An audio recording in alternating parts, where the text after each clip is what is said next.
All right, continuing my trials on this Harrier model.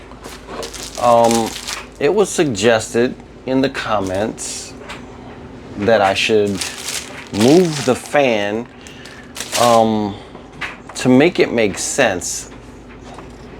My theory was my fan fit loosely in the cavity, and it was very well apparent when looking at it from seated inside of here, which I've already put this foam in. But if you could see, if I don't go where the foam is, you see how much play is there? This fan, even though I push it all the way down, I can go left and right. It doesn't fit tight in any form or fashion. So my theory was to move it where this lip is. There's a bell at the end of the motor housing, and I was pushing it back where that bell seated to this lip. That was the best situation I could figure to give this a tight seal, which there was still going to be air escaping, plus right here where the gap is, it was air escaping. I didn't think the motor would be that close to capacity where that would make a difference. And I think when people are doing testing of this, they probably should mention things other than just showing a video of it flying. If people are gonna build these and they wanna know, and you actually wanna put out an informative video, you have to show details. So here I am. It was suggested that I put foam around it to make it seal, so you don't have escape air. That makes sense. Cover the hole, which the other A6 model was in question, but this one didn't fly either, so I figure I would. This one's closer to flying right now, so I tried on this one first. Push it up 2 millimeters forward in the cavity, which would make this air leak pretty bad. But now I got this foam on here. I used some of this window foam. It does 1/16-inch gaps, so it should smash down in there pretty good. And I kind of made a seam in the middle there and glued that so that there's no escape through that area. And if there is loss, it shouldn't be significant.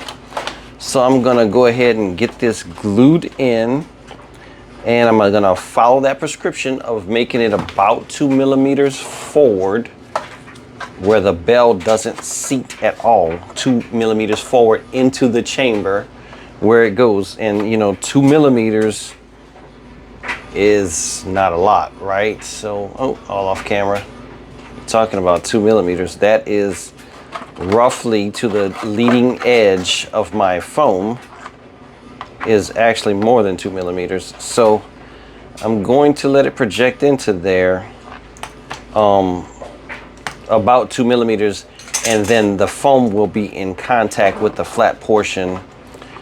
Since this is further back, the foam will be in the flat portion of the channel completely without any area for gaps or loss. And that will give us the best airflow, I believe. And it will be the next intelligent try. I suppose if I seal this, that chamber where the wires come from shouldn't be a big issue, but I don't want to take a chance again. I'm going to seal that up with some, he said put some tape on it, the person who suggested it. And shouts out to him. I'm going to mention his name in the video. I got to go back and look at it right now, but for this portion of the video, I don't have the name. However, he suggested to move the motor forward, put foam around it, and seal this hole. That's what we're going to do. All right, folks, I have a band of foam insulation around the motor.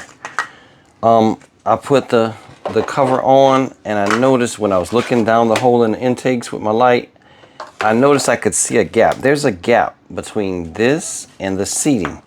So that would be a perfect channel for air to get out. So what I did in that case is I took and cut a piece of foam. You see that block right next to the fan? Right there. And I did another one on this side. Right there.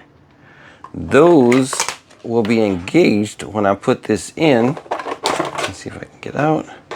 And as you can see, this cover doesn't even fit down anymore. It's just sitting high. So when I smash that down, that covers that entire gap. So there should be zero air leaks. I also sealed the underside where the wires go through with Gorilla Tape, and I surrounded that with a little drop of CA just to make sure it can't get blown out. There's a little few nasty little strings of where the hot glue kind of strung up, but it's fairly well seated in there, and when it smashes in, it should be able to go nowhere anyway. I might put maybe another drop of hot glue. It's just so hard with my hot glue gun to get to little areas like that because this won't get far enough down, so I gotta flow it and it makes it messy, and then you don't want to add bulk to it because then the cover won't fit. So lots of details when you're doing this. It's quite the aggravation to deal with for me, maybe not you. So having said that, I did want to give a shout out to I don't know how to pronounce it, Jubest, J-U-E Best. He's the person who gave me the recommendation to go 2 millimeters forward, and then to put this foam on it. So this will be our next try. I sealed the cavity where the wires go in. I sealed the motor completely. I guess I'll see y'all at the field. All right, folks, it's Pooley. We're back at the field. We printed a new front for the Harrier. We kind of got, maybe we could do the A6 too on today, but I really want to just do another test. I took the advice, and I got it all buttoned up now, but I'll show it. I think I might have showed it in the video when I was sitting up at the house. I moved the fan forward 2 millimeters as suggested by another person who has the same one. I don't remember his name right now, but shouts out to him. He's got the pretty beautiful one. Looks like a fully painted scale looking A6, so I love that. I would like to get mine to that way, but if I can't ever get it to fly, it's not going to be in the cards to go any further. This might be our last attempt because at this point I'm very disgusted at trying. I did join the Facebook group to try to see if I can get any input there, but I didn't even have an intelligent question to ask, other than try to direct people to my video and look at it and see what's what. And I don't know, I probably have to ask the guy, Kyle, I think, if it's okay to post a link to it so people can help me. But anyway, we're about to go to the top of the monitor and the observation station at our field to give us at least another 8-10 feet of lift with Larry's height, maybe more than that, at trying to get this thing off the ground. So without further ado, here we go. So we got Mr. Larry up here. He's doing some pre-throw poses or practice runs. This is quite intense for us. We usually hate hand launches anyway, and then we never have the greatest success, but here we go. All right. By the way, Mr. Joe Coletti on the sticks, Larry Turvalon is the thrower, and of course, Pooley on the video.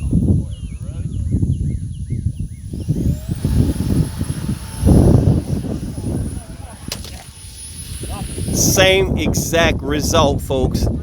I have done everything that people have said to do. We've tried everything we could possibly think of.